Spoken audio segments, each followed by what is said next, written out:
Olá, escolhi como tema do primeiro vídeo de 2018 aquele que foi também o do último artigo no blog em 2017, a natureza humana e o constante risco de desgraças como, por exemplo, o Holocausto. Tomei como base uma entrevista sobre a autobiografia de Bruce Dickinson, o cantor do Iron Maiden, banda de heavy metal que já usou até discurso de Churchill, né, em música, em abertura de música. E nela o Dickinson conta sobre sua experiência ao visitar Auschwitz. Ele disse: "Nós pensamos que somos todos seres humanos modernos do século XXI, mas estamos a poucos passos de Auschwitz. E não apenas com judeus. Existe um equivalente em algum lugar do mundo, todos os dias. Você pensa, em que ponto nós começamos a evoluir? E então algo louco acontece, como, por exemplo, o massacre lá do concerto em Las Vegas. E faz você se perguntar, o que há com os seres humanos? Somos capazes de fazer isso? O Dickinson diz ainda, nenhum pássaro voa sobre Auschwitz. É como se o próprio solo contaminasse o ar com o cheiro de morte e mal daqueles que caminharam e planejaram o horror. É a banalidade do planejamento da execução industrial em contraste com os gritos das câmaras de gás que são a verdadeira medida do terror. Esse terror, acredita Dickinson, é o medo secreto de que todos nós possamos ser monstros lá no fundo. Isso me faz, diz ele, estremecer só de pensar. Chorei muito depois da visita, confessou. Fiquei com raiva e silencioso. Até ir a Sarajevo, 10 anos depois, durante o cerco, eu não sentiria a mesma intensidade, diz Bruce Dickinson. Bom, o cantor do Iron Maiden faz a pergunta que todo conservador, no fundo, faz, e que dá título ao relato comovente de Primo Levi sobre a sua experiência traumática em Auschwitz. É isto um homem? E a resposta que os conservadores encontram normalmente é na afirmativa. Ou seja, tais atos monstruosos não foram cometidos por alienígenas, mas por seres humanos. E eis o alerta importante que nós devemos ter sempre em mente. Quem é realista tende a adotar uma premissa bem conservadora aí, né, a respeito da natureza humana, ao contrário dos progressistas. Eu participo de uma rede liberal de debates que tem de tudo, né, desde libertários, revolucionários, progressistas, até conservadores ou até mesmo reacionários.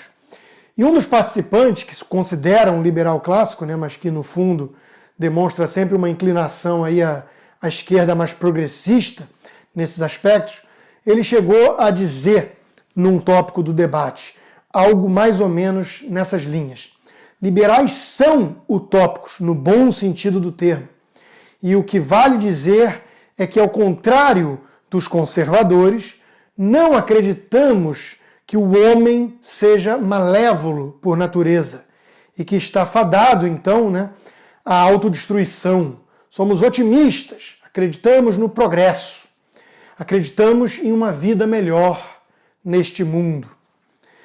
Bom, há alguns espantalhos aí que ele bate como se fosse conservadorismo e não é, né?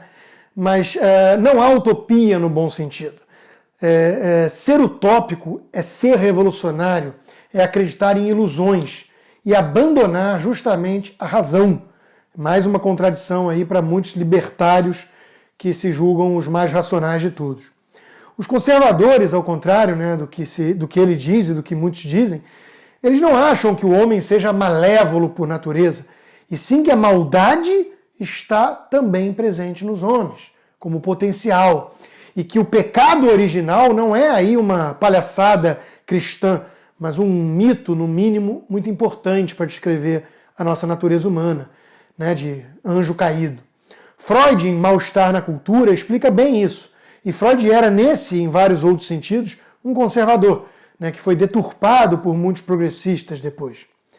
Joseph Conrad, em Coração das Trevas, ou William Golding, em O Senhor das Moscas, lidam com esse lado humano, né, demasiado humano, que habita em nós, em todos nós. Né?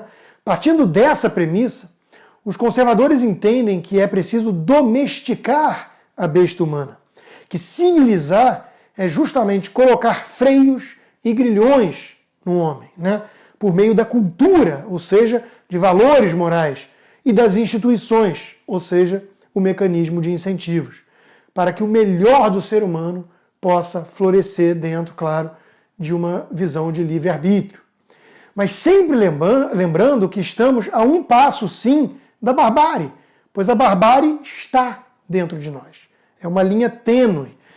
A civilização não pode ser tomada como algo garantido. Essa postura, além de bem mais realista e racional, é também bem mais madura, em minha opinião. Sartre dizia, o inferno são os outros, né? O amadurecimento começa quando aceitamos que o inferno está em nós também. Os progressistas, né, preferem crer em utopias, num ser humano bonzinho que, se ao menos souber como se chega ao progresso material ou for deixado totalmente livre, em paz, né, live and let live, como eles dizem, será um anjinho que vai endossar aí o dogma da não agressão e viver feliz para sempre, né, cantando talvez Imagine, do John Lennon. É a crença infantil dos liberais, entre aspas, né, que esquecem que Auschwitz, como disse aí o cantor do Iron Maiden, está sempre ali na esquina. O resumo disso, que eu disse até agora, né, tem sido repetido aí por filósofos mais conservadores, como Luiz Felipe Pondé no Brasil, ou então John Gray na Inglaterra.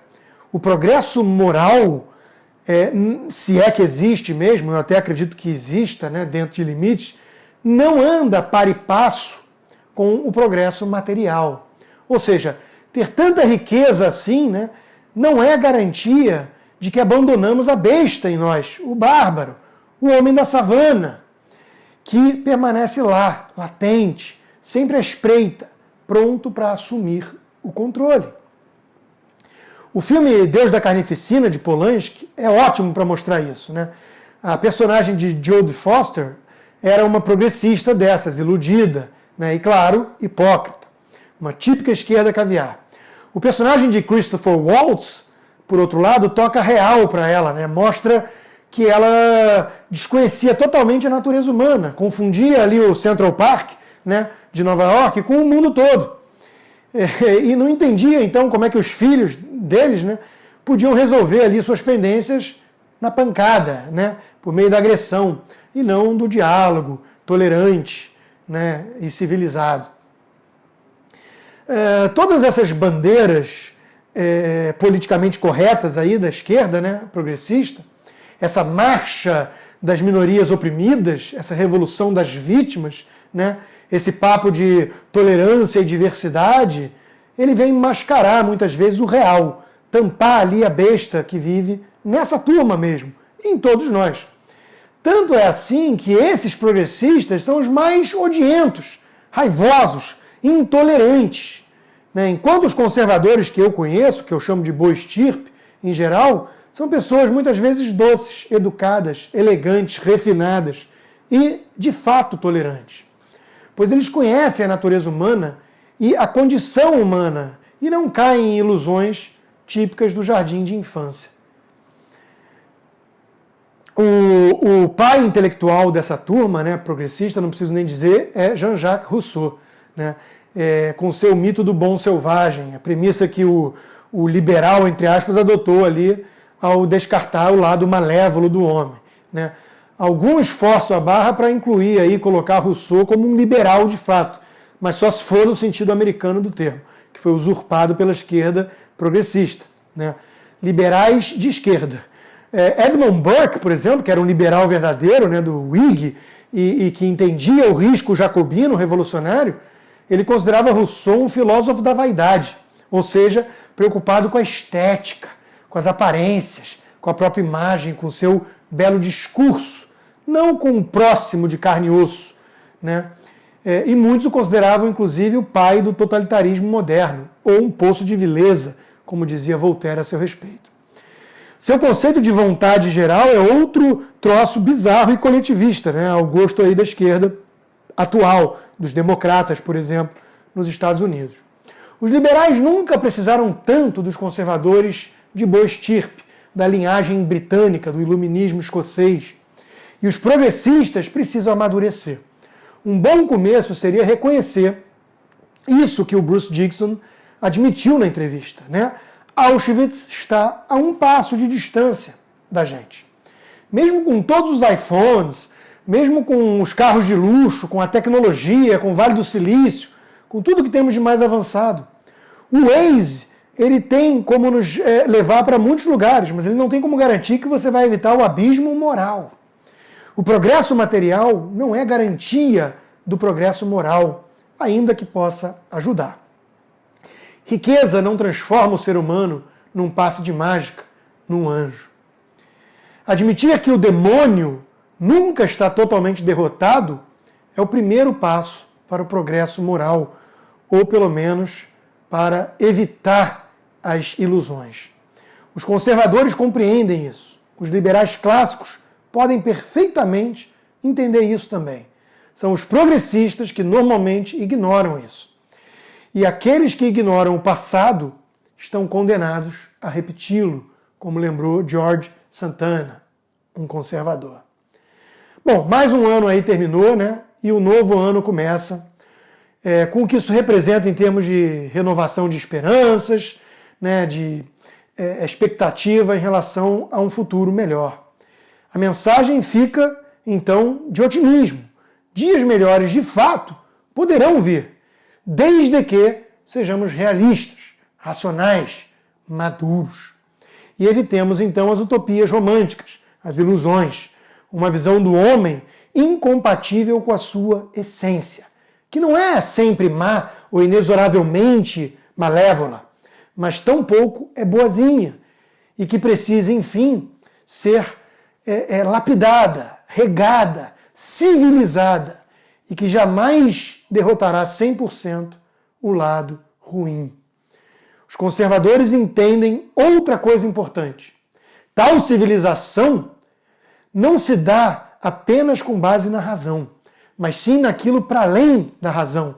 As tradições, a imaginação moral, os hábitos arraigados, os tabus e valores que são transmitidos de geração em geração e servem como cola para o tecido social. As instituições como família, religião, também servem como pilares para manter essa civilização. Os progressistas, eles querem muitas vezes atacar, condenar esses pilares com a sua mensagem de hedonismo irresponsável, de relativismo moral, de vale tudo. Recomendo, por fim, o livro Um Conflito de Visões, de Thomas Sowell, um dos pensadores mais importantes da atualidade. Ele mostra justamente como existem visões conflitantes de mundo, que ele chama de limitada e ilimitada, e como é importante entender que na visão limitada, que não tem elasticidade total para a natureza humana, né, que não basta educação para sermos anjinhos, ou dinheiro, né, como os materialistas acham, para todo mundo ser bom, nessa visão limitada, realista, conservadora, existem apenas trade-offs, trocas. Você abre mão sempre de alguma coisa para ter outra coisa.